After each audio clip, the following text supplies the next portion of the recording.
Hai, Assalamualaikum. Saya Puan Nat Masrum. Saya merupakan kaunselor laktasi bertauliah. Hari ini saya bersama dengan 3 orang ibu dan pada hari ini kami akan membincangkan tentang pengurusan susu perahan. Jadi, jom kita berkenalan dengan 3 orang ibu ini. Hai, saya Puan Nasiha. Hai, saya Puan Musliha. Hai, saya Puan Anthony Ramli. Saya yakin pasti ibu-ibu ini ada berkaitan soalan-soalan yang nak ditanyakan tentang pengurusan susu perahan. Jadi, salah seorang daripada kamu mungkin ada nak tanya soalan? Puan Nat, Ya. boleh jelaskan sebenarnya ada berapa jenis susu perahan? Okey, it's a very good question. Sebenarnya kita ada 3 jenis susu perahan. Yang pertama adalah susu perahan segar yang kita baru sahaja perah ataupun kita sebut sebagai fresh EBM. Yang kedua adalah susu sejuk dingin ataupun chill EBM.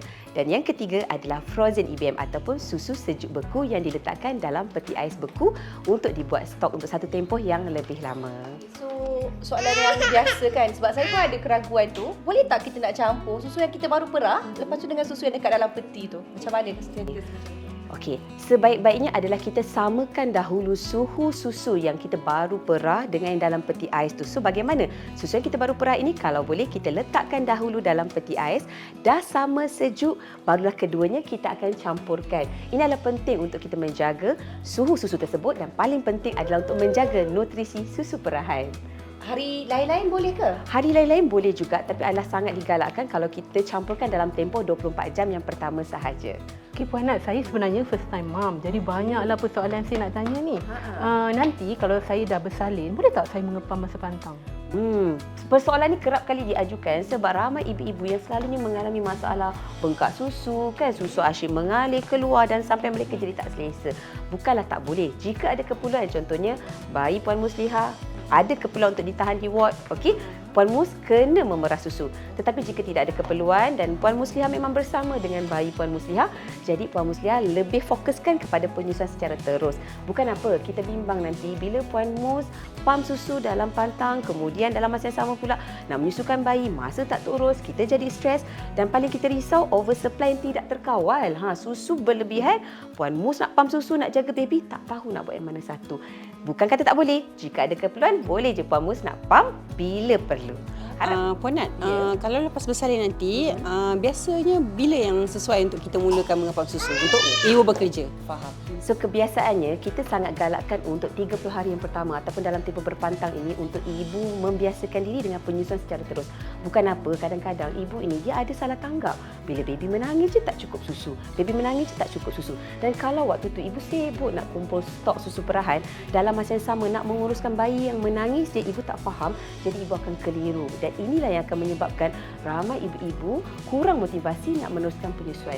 Jadi kalau ibu dah faham tentang ragam bayi, kenapa bayi menangis, biasanya dalam tempoh 30 hari hingga 45 hari selepas habis berpantang, lebih kurang begitu, ibu biasanya dah faham dengan sifat bayi kita itu sendiri. Dan pada ketika itu adalah sesuai kalau ibu nak memulakan sesi perahan untuk mengumpul stok. Jadi senang kata, habis tempoh berpantang ataupun selepas 30 hari adalah tempoh yang paling sesuai untuk ibu memulakan. Tapi bukanlah pam secara berjadual. Cukuplah sekadar kita mulakan 1 hari, 1-2 kali sesi sudah memadai.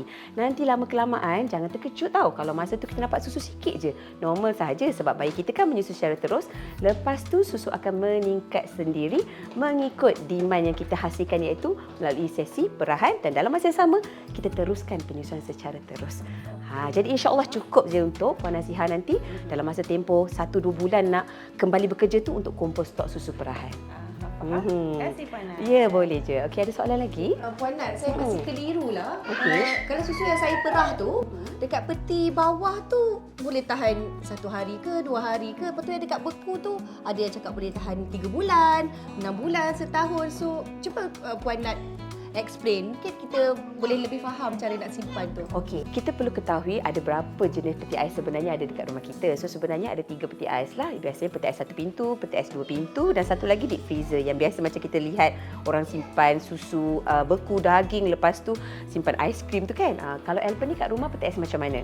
Peti ais yang 2 pintu. 2 pintu. Okey, so saya cerita dulu tentang peti ais 2 pintu. So biasanya kalau peti ais 2 pintu ni, kalau kita letak dekat bahagian sejuk dingin tu, yang bahagian sejuk yang tak beku tu 3 hingga 5 hari sahaja.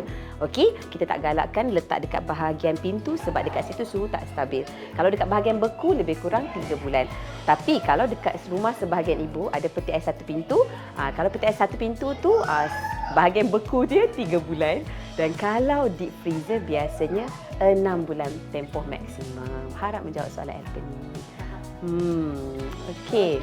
Puan Nat, lagi satu soalan. Sebab saya tengok rakan-rakan sekerja saya lah kan.